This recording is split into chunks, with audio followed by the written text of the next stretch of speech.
So in this video, we're finally going to prove Kummer's theorem on Fermat's last theorem for regular primes. And let's look at where we ended up last time. We had a difference of two things was equal to 0 with all these u's and alpha and beta, etc. I think that when I look at it, it doesn't really affect any of the argument, but I get a different minus sign.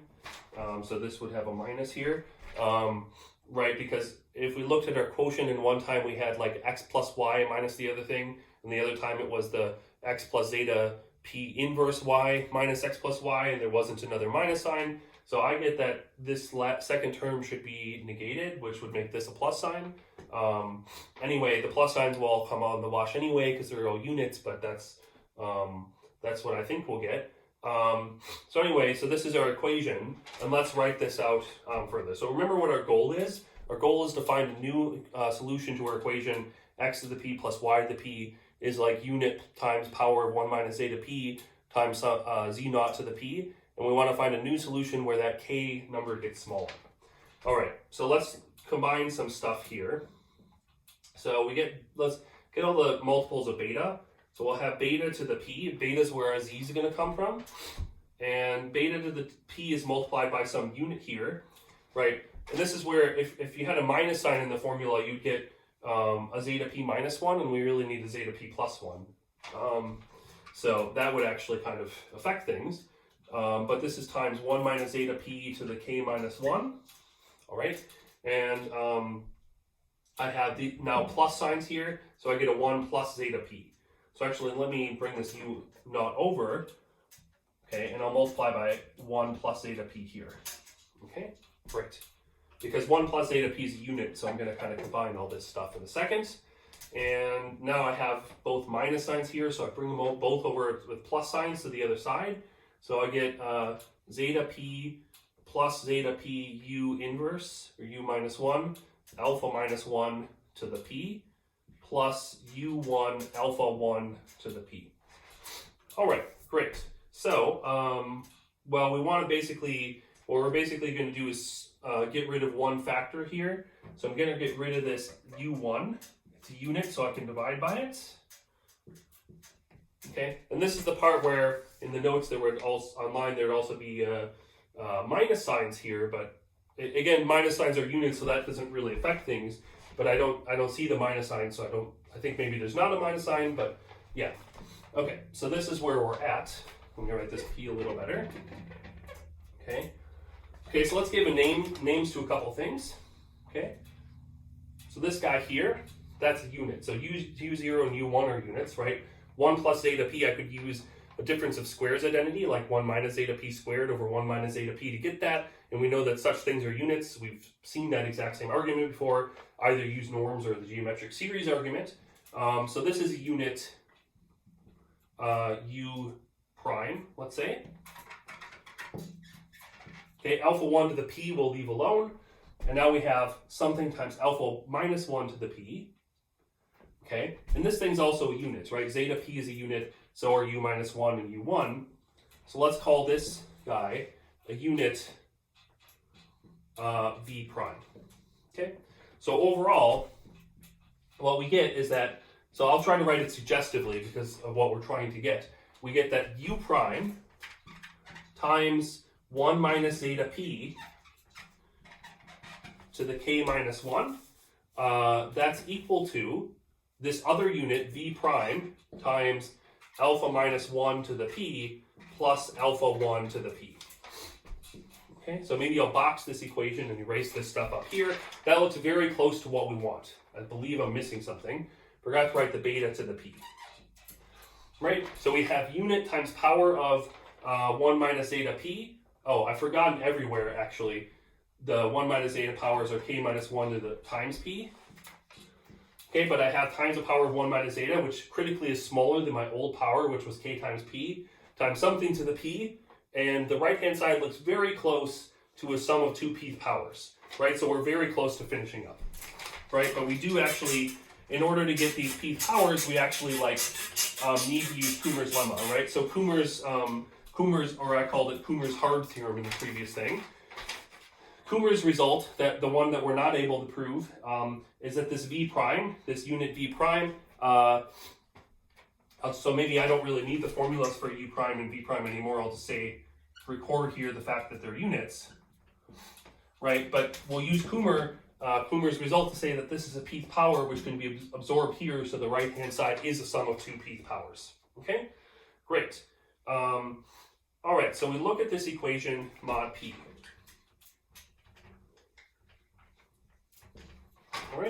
All right. So we have, of course, that p divides 1 minus zeta p to the p minus 1. Okay. We use this factorization fact of the splitting of the prime ideal p, that it totally ramifies in the cyclotomic field. We use it like over and over. Okay, so p divides 1 minus zeta p to the p minus 1. All right, that occurs on the left-hand side, and we said before, like k is bigger than 1, so it actually shows up. So anyway, it divides the right-hand side, so the right-hand side is 0 mod p. Okay, all right. So the right-hand side is 0, is congruent to b prime plus alpha minus 1, times alpha to the minus 1 to the p, plus alpha 1 to the p mod p. Okay, and we had an earlier lemma about this kind of situation. So we find that like pth powers of things in OK, you can write as congruent to integers, right? So earlier lemma, earlier preliminary work implies that, let's say, alpha either plus or minus 1 is congruent to the p. These pth powers of things are congruent to integers mod p. So let's say it's congruent to a plus or minus 1 mod p, right, where the a plus or minus 1 are integers, rational integers. Okay, great. So let's plug in here. Okay, so therefore I find that alpha minus 1, the a minus 1 to the p, I can write alpha minus 1 to the p is congruent to a minus 1 times v prime plus a1 is congruent to 0 mod p. Okay. All right. So the a0 the a0 term corresponding to the x plus y factor, right? That has a p in it. These a1 and a minus 1, they don't have any p's in it by choice. So I can actually solve for v prime. I can solve this congruence equation because these guys are both relatively prime to p, so I can invert them and find that v prime is congruent to an integer, namely like minus a1 times a minus 1 inverse. Okay, so that means that v prime, this is really a capital V, but there's like no regular v anyway. V prime is congruent to an integer mod p. So v prime is a unit congruent to an integer mod p, right? And that's exactly where the hard theorem of Kummer comes in, the one we're not able to prove. That means that it's a pth power in the unit group. So v prime is, let's say, v to the p for some v in OK cross. Okay, great. So therefore, we have this equation here, and let's let v prime is really v to the p, right? So this term here becomes v alpha to the minus times minus 1 to the p. Okay. All right, so I've still written my original equation there, and now we see what's going on, right? So therefore, if we look at x, y, z naught, so we'll want x to be v alpha minus 1, let's say. Well, I've written that as y here in the notes. It doesn't matter because it's symmetric in x and y anyway, right? So it's alpha minus 1 times v. My next term is alpha 1, okay? And then my final term is beta, okay? So this is a triple. Solving the original equation, it's a new triple, solving the original equation with, let's just call it, quote, exponent. That means the exponent of 1 minus zeta p. Before it was kp, now it's exactly equal to k minus 1 times p. Okay, and this is strictly smaller. So this is exponent, this is the integer k, right?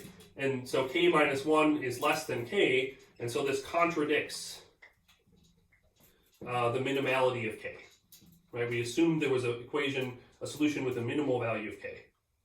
So it contradicts the minimality of k.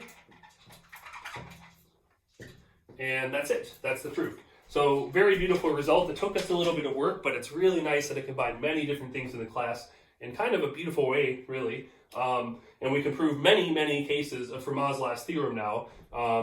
Right, so I like the mantra that in the class you've really learned something good.